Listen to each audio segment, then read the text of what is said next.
அன்பார்ந்த மக்களுக்கு வணக்கம். நான் உங்கள் கார்த்திக் பிள்ளை and welcome to the KTV. Kallakurichi மாவட்டம் கனியாமூர் தனியார் பள்ளியில் ஸ்ரீமதி அப்படிங்கிற மாணவி தற்கொலை பண்ணி கொண்ட ஒரு சம்பவம். இப்போ இந்த ஒரு சம்பவத்தின் தொடர்ச்சியாக சிபிசிஐடி போட்ட சார்ஜ் ஷீட்டுக்கு ப்ரொடெஸ்ட் பெட்டிஷன் போட வேண்டும் மக்களே. இந்த ப்ரொடெஸ்ட் பெட்டிஷன் நேற்று ஹியரிங்க்கு வந்தது. என்ன நடந்துச்சு அந்த ஹியரிங்கில் அண்ட் என்ன நடந்திருக்க வேண்டும், அது ஏன் நடக்கவில்லை, நேற்று சொல்லப்பட்ட காரணங்கள்லாம் ஒரு சப்பக்கட்டு காரணமாக இருக்கின்றனவே, அது ஏன் டீட்டெயிலாக பார்க்க போகிறோம் இந்த பதிவில்.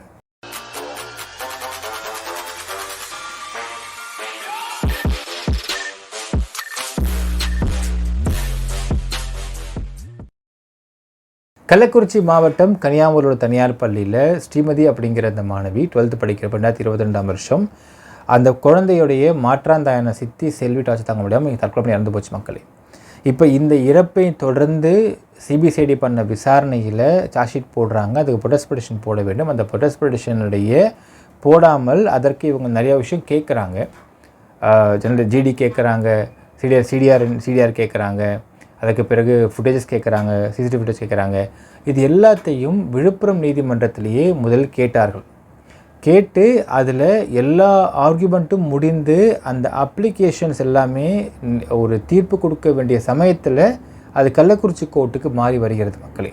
நாம் இதை ஃபஸ்ட்டு புரிஞ்சுக்கலாம். ஏன்னா இப்போது நேற்று நடந்த இந்த சம்பவம் நான் விவரிக்கிறப்போ மக்களுக்கு புரியும் எந்த அளவுக்கு இது நேரத்தை கடத்துவதற்கான சம்பவமாக பார்க்கப்படுகின்ற புரிஞ்சிக்க முடியும் மக்களே.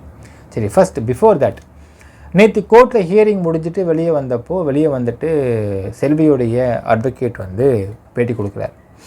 அதில் பேட்டி கொடுத்தப்போ அவர் சொன்ன வார்த்தை, ஸ்ரீமதி கொலை செய்யப்பட்டால், கொலை வழக்குன்னார்.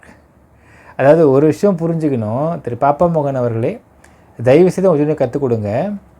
உங்கள் அஜெண்டா இது எல்லாமே கோர்ட்டுக்கு வெளியே யூனிஃபார்ம் இல்லாமல் வேறு யாராவது வச்சு பண்ணுறப்போ நீங்கள் சிரிச்சிக்கலாம். ஒரு அட்வொகேட் அப்படிங்கிற ஒரு போர்வையில் இருக்கிறப்போ, இந்த யூனிஃபார்ம் போடுறப்போ உங்கள் அஜெண்டா எல்லாத்தையுமே நீங்கள் பாயிண்ட்டாக கோர்ட்டில் சொல்லாமே தவிர, இங்கே வெளியே மீடியாவுக்கு முன்னாடி பேசுகிறப்போ எப்படி கொலை அப்படிங்கிறத அந்த பையன் சொல்லுவார் அப்படிங்கிறத நீங்கள் தான் கண்டிக்க வேண்டும். ஏன்னா இது கொலை வழக்காக பதிவு பண்ணப்படலை, தற்கொலைன்றது கன்ஃபார்மாக சொல்லிட்டாங்க. நீங்கள் அப்படி இதை கொலை வழக்காக மாற்றுறதுக்கு முற்பட்டீங்கன்னால் அதற்கான ப்ராப்பரான எவிடன்ஸ் தரணும், இல்லை விட்னஸ் காட்டணும், இல்லை சர்க்கம்ஸ்டான்ஷியல் எவிடன்ஸ் காட்டணும். உங்களுக்கு தெரியாத விஷயம் கிடையாது. இது எதுவுமே நீங்கள் சொல்லாமல், இது எதற்குமே ஆதாரம் இல்லாமல் அந்த தம்பி வெளியே ஸ்ரீமதி கொலை செய்யப்பட்டால் கொலை வழக்குன்னு பேசுவது எவ்வளோ பெரிய கண்டெம்ப்ட்னு உங்களுக்கு தெரியும். கொஞ்சம் கற்றுக் கொடுங்க பாப்பா அவர்களே. அதாவது ஒன்றும் இல்லை, நான் நினைக்கிற மக்களே, செல்வி கூடயே இருந்த அந்த பையன் குழந்தை பேசிட்டாப்ல பொழுது ஒட்டிக்கிச்சு போடாது, அந்த பழக்க தோஷம் மாதிரி. அந்த பழக்க தோஷம் ஒட்டிக்கிறது அப்படிங்கிறது, அவர் யூனிஃபார்ம் போடாமல் கலர் ட்ரெஸ் போட்டிருந்தால் எல்லாமே சரிதான். யூனிஃபார்ம் போடும் பொழுது சட்டப்படி தான் பேச வேண்டும். இல்லை இவர் கொலைக்கேஸ் உள்ள வாதாடிட்டுருக்காரா, உள்ள வாதாடினா அந்த உள்ள கொலைக்கேஸுன்றதை வாதாடுவதற்கு ஃபஸ்ட்டு ஒரு மோட்டிவ் இருக்கணும். உங்களுக்கு தெரியும் மக்களே, ஒரு கொலை நடக்க வேண்டும்னால் அந்த கொலைக்கான மோட்டிவ் இருக்கணும். இது மர்டர் கேஸுடைய இன்வெஸ்டிகேஷன் ப்ராசஸ் மக்களே. ஃபஸ்ட்டு என்ன மோட்டிவ்ன்றதை பார்ப்பாங்க, அடுத்தது ப்ரிப்பரேஷன்ஸ், அடுத்தது எக்ஸிக்யூஷன். மோட்டிவ், ப்ரிப்பரேஷன், இது எல்லாமே இது ரெண்டு இதுலேயும் பார்த்தீங்கன்னா you cannot prove unless and until நடக்கிற வரைக்கும். சார் நாங்கள் பேசணும் ஆனால் யாரையும் கொலை பண்ணல சார் அப்படின்றவாங்க. சார் நாங்கள் பிளான் பண்ணோம், கொலை பண்ணல சார். எக்ஸிக்யூஷன் நடந்தால் மட்டும்தான், அந்த கொலை நடந்தால் மட்டும்தான் நீங்கள் மோட்டிவையும் ப்ரூவ் பண்ண முடியும், பிளானிங்கும் ப்ரூவ் பண்ண முடியும். ஸோ இது உங்களுக்கு தெரிஞ்ச விஷயந்தான். ஒரு மர்டர் கேஸ் விசாரிக்கிறப்போ இந்த இடத்துல இந்த பொண்ணு இறந்ததற்கு கொலைன்னு நீங்கள் சொன்னீங்கன்னா என்ன மோட்டிவ் இருக்க முடியும் அப்படிங்கிறத நீங்கள் சொல்லி ஆகணும். எப்படி ப்ரிப்பரேஷன் பண்ணாங்கன்றதை நீங்கள் ப்ரூவ் பண்ணி ஆகணும். இது ரெண்டுமே நீங்கள் ப்ரூவ் பண்ணாமல் எப்படி கொலை நீங்கள் சொல்ல முடியுன்ற கேள்வியும் இருக்கிறது. இதெல்லாம் நீங்கள் ரூம்குள்ளே உட்காந்து பேசுகிறதுக்கு லாய்க்கப்பட விஷயம். ஆனால் ஒரு மீடியாவில் பேசும்பொழுது இதை கொலை வழக்கு அப்படின்னு தம்பி எப்படி பேசுகிறாரு, தம்பி இப்படி பேசக்கூடாதுப்பா, யூனிஃபார்ம் போட்டிருக்க, ஜட்ஜு பார்த்தாருன்னா உன் மேலே கண்டெம்ட் ஃபைல் பண்ணுற போகிறாருப்பா, ஏன்னா அதை சொல்லி கொடுத்து நீங்கள் வழங்க பாப்பா மோகன் அவர்களே. இல்லைன்னா அந்த தம்பி பாவம் இப்போ தான் வளர்கிற வயசு, வளராமல் போயிட போகுது தம்பி. அடுத்த விஷயம், ஆர்கியூமெண்ட்டுக்கு கூப்பிட்றாங்க. நேற்று வந்து ஆர்குமெண்ட் நடந்திருக்க வேண்டும். அதாவது இவங்க பிபி சைட்லேருந்து மொத்தமாக வந்து அவங்க அடிஷ்னல் கவுண்டர் கொடுத்துட்டாங்க. இப்போது இவர்களுக்கு இதெல்லாம் இந்த டாக்குமெண்ட்ஸ் எல்லாம் வேணும் அப்படிங்கிறதுக்கு ஆர்கியூ பண்ண வேண்டிய ஒரு நேரம் மக்களே. இந்த சமயத்தில் ஒரு மிக முக்கியமான ஓபிஎஸ்ஸின் தம்பியான ராஜாவோட வழக்கில் வந்து பாப்பா மோகன் போயிட்டார், அதனால நாங்கள் வர முடியலன்ற மாதிரி அவர் காரணம் கொடுத்துருக்கிறாரு. அந்த ராஜா வழக்கு என்னன்றதை நம்ம வந்து கேதர் பண்ணி வச்சுருக்கோம் மக்களே. நான் தனியாக வீடியோ உங்களுக்கு போடுறேன் உங்களுக்கு. ஆனால் இந்த ஆர்கியூமெண்ட் அப்படிங்கிறது என்ன ஆர்கியூமெண்ட் நான் சொல்லட்டுமா மக்களே? இதே கொஞ்ச நாளைக்கு முன்னாடி விழுப்புரம் நீதிமன்றத்தில் இதே ப்ரொடெஸ்ட் பெட்டிஷன் போட்டப்போ பாப்பா மோகன் வந்திருந்தார், 1 மணி நேரம் வந்து ஆர்கியூ பண்ணாருன்னு சொல்லிட்டு ஒரு விஷயம் வந்தது பாருங்கள். இப்போது விழுப்புரம் நீதிமன்றத்துலேயும் சேம் அப்ளிகேஷன் போடப்பட்டது, சேம் விஷயம் கேட்கப்பட்டது, ஆர்கியூமெண்ட்டு முடிஞ்சிருச்சு. இவங்க அப்ளிகேஷன்ஸை கோர்ட்டு கொடுக்குமா கொடுக்காதா, கொடுப்போம் இல்லை கொடுக்க மாட்டோம், இல்லை இதெல்லாம் கொடுக்க மாட்டோம்னு சொல்லிட்டாங்க, அவ்வளோதான் நீங்கள் ப்ரொடெஸ்ட் பெட்டிஷன் போட்டே தீரணும் அப்படின்னு கோர்ட்டு ஒரு ஆர்டர் கொடுக்க வேண்டிய சமயத்தில் இது கள்ளக்குறிச்சி கோர்ட்டுக்கு மாற்றப்படுகிறது. அப்போது என்ன ஆர்கியூமெண்ட்டை அவங்க விழுப்புரத்தில் வச்சாங்களோ அதே மேட்டர் தான் இங்கே பேச போகிறாங்க. 1. 2வது, ராஜா வழக்கு அப்படிங்கிறது புது வழக்கு கிடையாது மக்களே. 2015ஆம் ஆண்டில் இருந்து இந்த வழக்கு நடந்துக்கிட்டு இருக்கிறது. அது வந்து ஃபஸ்ட் செஷன்ஸ் கோர்ட்டில் வருது, அதுக்கப்புறம் ஹைகோர்ட்டுக்கு போகிறாங்க, சுப்ரீம் கோர்ட்டுக்கு போகிறாங்க, போட்டு இவங்க வந்து திரும்ப எஸ்சிஎஸ்டி கோர்ட்டுக்கு அதை மாற்றி கொண்டு வராங்க திண்டுக்கல்லில். எஸ்சிஎஸ்டி கோர்ட்டில் நாம் பார்த்த வரையில் நேற்று அந்த வழக்கு டிஸ்போஸ் ஆகிடுச்சு. தட்ஸ் டிஃப்ரெண்ட் சினாரியோ, அதை நம்ம தனியாக பார்க்கலாம். பட் எனிவேஸ், இந்த வழக்கு அப்படிங்கிறது நீங்கள் இத்தனை நாளாக நீங்கள் பண்ணிட்டுருக்கிறப்போ இதை நீங்கள் நேற்று வந்து அட்மிஷன்ஸே உள்ளே போயிருக்குது எஸ்சிஎஸ்டி கோர்ட்டில். எஸ்சிஎஸ்டி கோர்ட் அட்மிஷன் போனப்போ அது சேம் டே வருதுன்னு நீங்கள் தெரிஞ்சவொடனே உங்கள் ஜூனியரை கூட விட்டு அங்கே என்ன ஆர்கியூமெண்ட்டை பண்ணீங்களோ அதே ஆர்கியூமெண்ட் ரிட்டன் ஆர்கியூமெண்ட்டாக வச்சுருக்கலாமா இந்த இடத்துல? ஒரு ரிட்டன் ஆர்கியூமெண்ட்டை விட ஸ்ட்ராங்காக ஓரல் ஆர்கியூமெண்ட் இருந்துட முடியுமா அப்படிங்கிறது பாப்பா மோகனுக்கு கண்டிப்பாக தெரியும். Written argument is more stronger than the oral argument. இப்போது விசி இருக்கான்னு கேட்டோம், விசி வீடியோ கான்ஃபரன்சிங் இல்லைன்றத கோர்ட்டில் சொன்னாங்கன்ற மாதிரி காரணம் சொல்லியிருக்கிறாங்க. ஒரு கள்ளக்குறிச்சி கோர்ட்டில் விசி இருக்கா இல்லையா அப்படிங்கிறதை கோர்ட்டு தொடங்கி பல மாதங்கள் ஆகிவிட்டன. அங்கே ஒர்க் பண்ணக்கூடிய ஏதாவது ஒரு வக்கீலை கேட்டால் சொல்லிட்டு போகிறாங்க விசி இருக்குது இல்லைன்றதை. அப்போ இந்த இடத்துல நீதிபதி கிட்ட வந்து விசி நாங்கள் வரோம் அப்படின்னு கேட்டு நீதிபதியில் விசி இங்கே வந்து ப்ரொவிஷனல்னு சொல்லி அதற்கு பிறகு டேட்டு வாங்கியிருக்காங்க அப்படின்னால் விசி இல்லைன்னு ஃபஸ்ட்டு எப்படி தெரியாமல் போக முடியும்? சரி, நான் இன்னும் அங்கே கேட்குற மக்களே, நாளைக்கு ஒரு கேஸ் இருக்குது அந்த பாப்பா மோகன் அவர்களுக்கு. சரி, நாளைக்கு வந்து திண்டுக்கல் போகிறாரு. சரி, திண்டுக்கல் போகிறாருனப்போ இந்த இடத்துல விசி இருக்கா இல்லையா அப்படிங்கிறதை உங்களுக்கு கள்ளக்குறிச்சி கோர்ட்டில் வேலை பார்க்கக்கூடிய உங்கள் நபர்கள் ஃப்ரெண்ட்ஸ் இருப்பாங்க, இல்லை உங்கள் தோதான கட்சிக்காரங்க அட்வொகேட்ஸ் இருப்பாங்க, அவங்களுக்கு கால் பண்ணி கேட்டால் சொல்லிட போகிறாங்க பிசி இல்லைன்னு சொல்லிட போகிறாங்க. இப்போ பிசி இல்லைனால் பிசி இல்லைன்றாங்க, நம்ம போன முறை கொடுத்த ரிட்டன் ஆர்கியூமெண்ட்டாக இங்கே வச்சுட்டா it will be more powerful.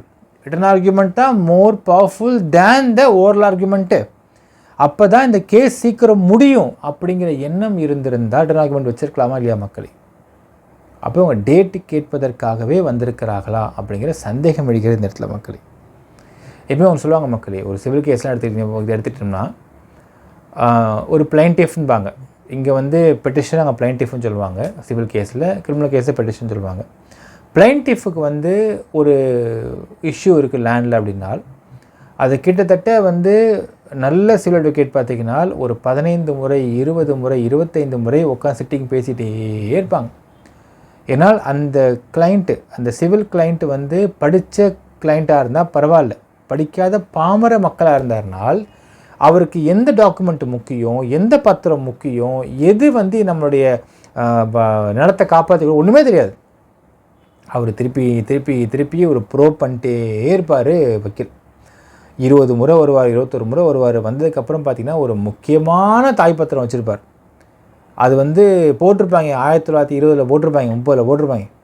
அதை வந்து 10 மடித்து வெத்தலை போய்ட்டு வச்சுருந்துருப்பார். சார் ஒரு பேப்பர் இருக்குது சார், நான் காட்டுறேன் சார் அப்படின்பார். எடுத்து பார்த்தா ஐயோ இதுதான் நான் எதிர்பார்த்தேன்னு வாங்க வக்கீல். இதானே எங்கள் தேவை முக்கியமாக.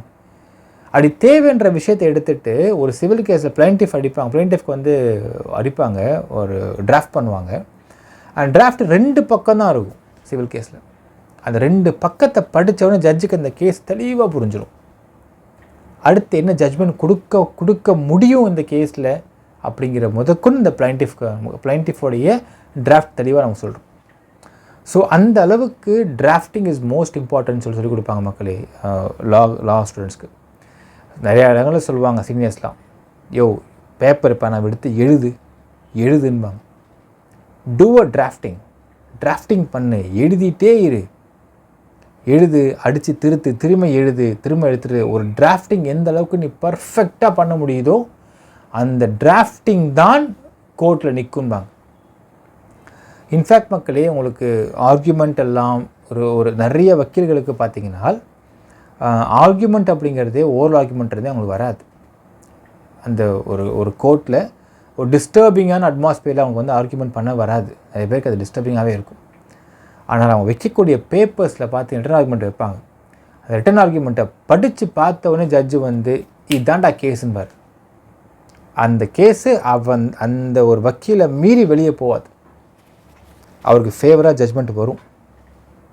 அந்த அளவுக்கு ரிட்டன் ஆர்கியூமெண்ட்டை ப்ராப்பராக பண்ணுவாங்க. டிராஃப்டிங் பர்ஃபெக்டாக இருக்கும். ஆனால் அவங்கள கவனிச்சாதான் தெரியும் அந்த கேஸஸோடைய வின்னிங்கும் அவங்களுடைய வின்னிங் ப்ரொபோசிஷன்ஸும் அதிகமாக இருக்கும். ஆனால் கோர்ட்டில் எதுவும் பேசவே மாட்டாங்க. ஸோ எதுவுமே மக்களே கோர்ட்டை பொறுத்தளவுக்கு பேப்பர் தான் பேசும். எவ்வளோ ஓரல் ஆர்கியூமெண்ட்டை வச்சாலும் எவ்வளவு ஓரலாக நீங்கள் கத்தி பேசினாலும் அது எங்கே ஈடுபடாது. கோர்ட்டில் papers will speak rather than the oral.